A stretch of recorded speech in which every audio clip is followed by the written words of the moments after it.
Early life. On March 10, 1940, Chuck Norris is born in Ryan, Oklahoma.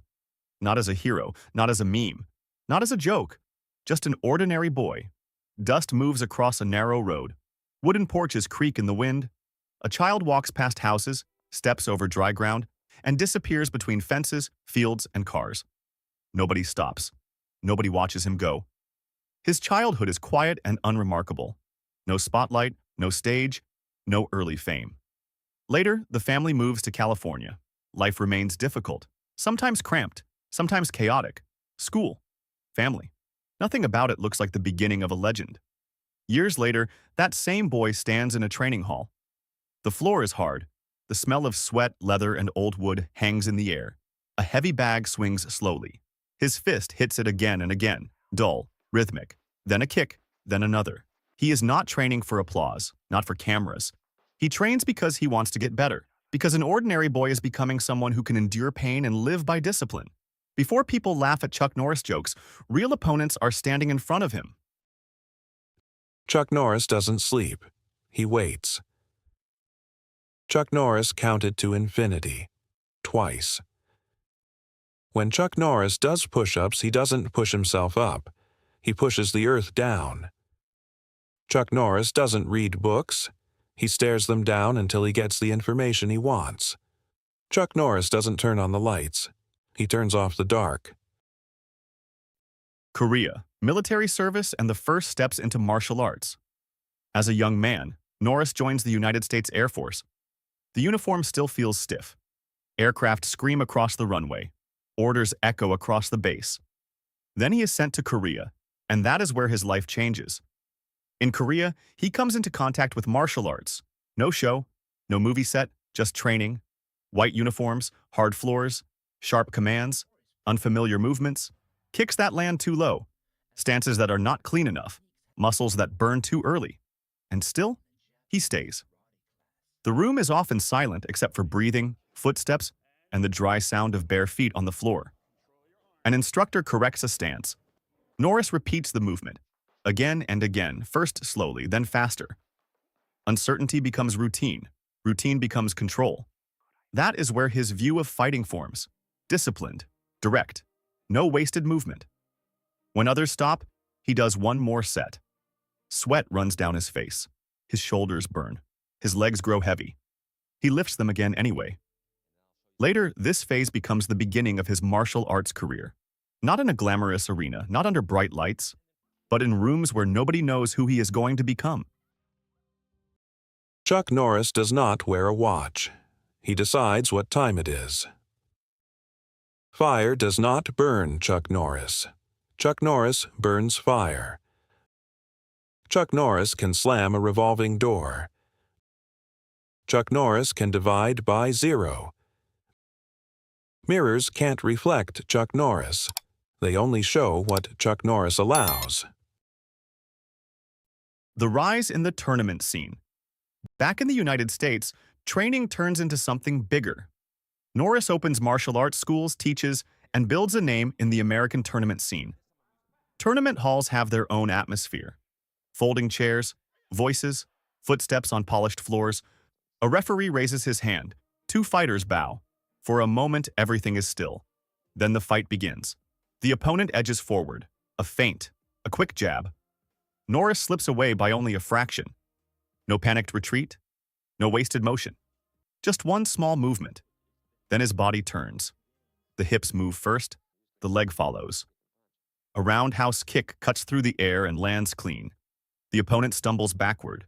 The crowd reacts a beat late, silence, then noise, then applause.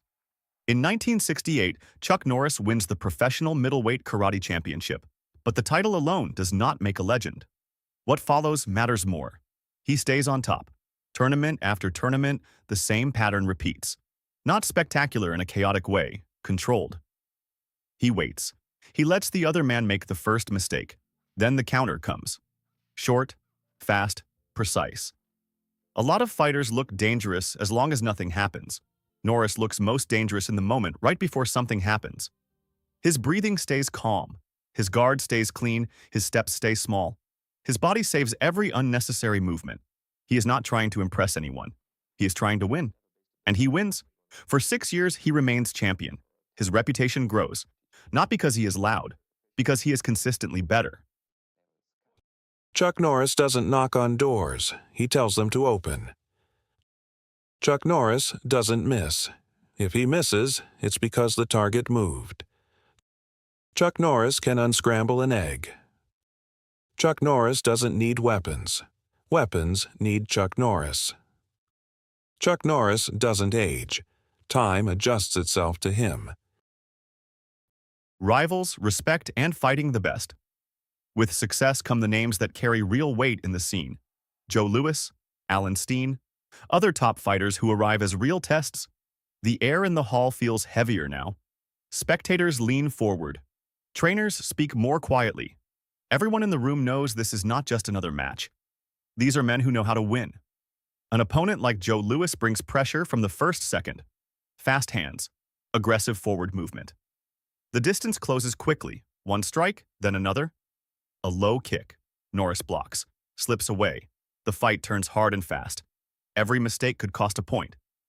Then the momentum shifts.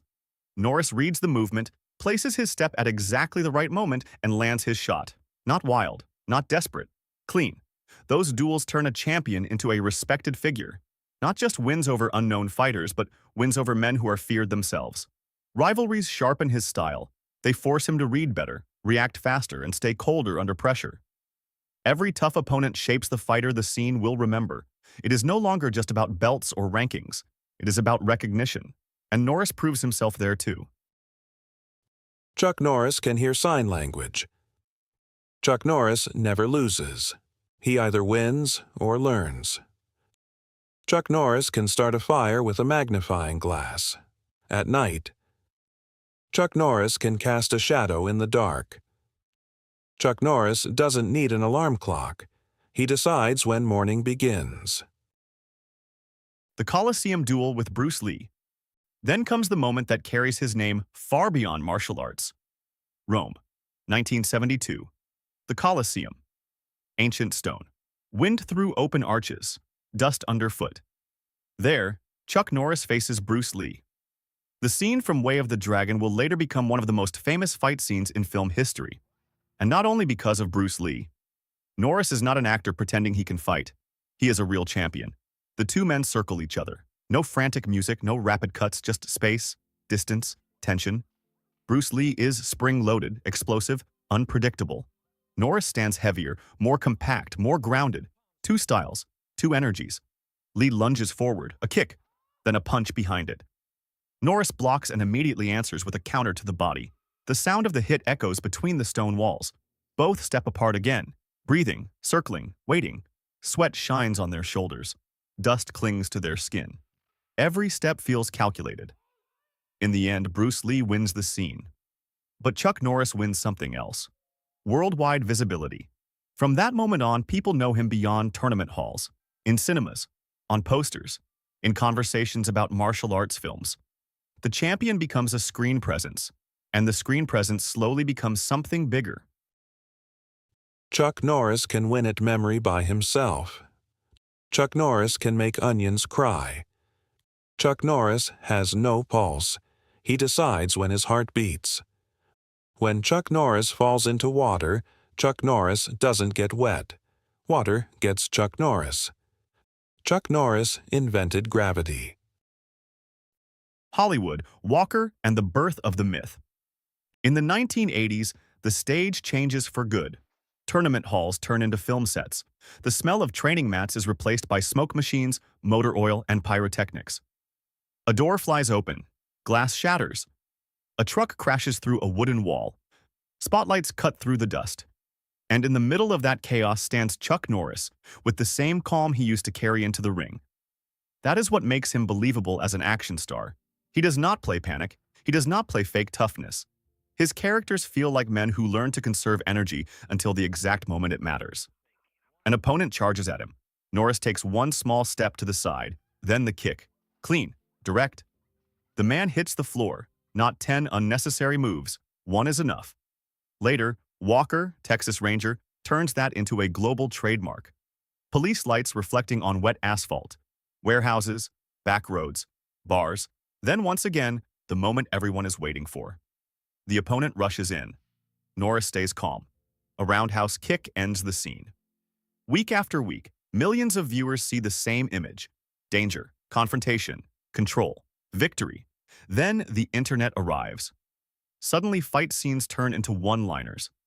His calm turns into superhuman power. His biography turns into an endless stream of Chuck Norris facts. The joke only works because something real is underneath it.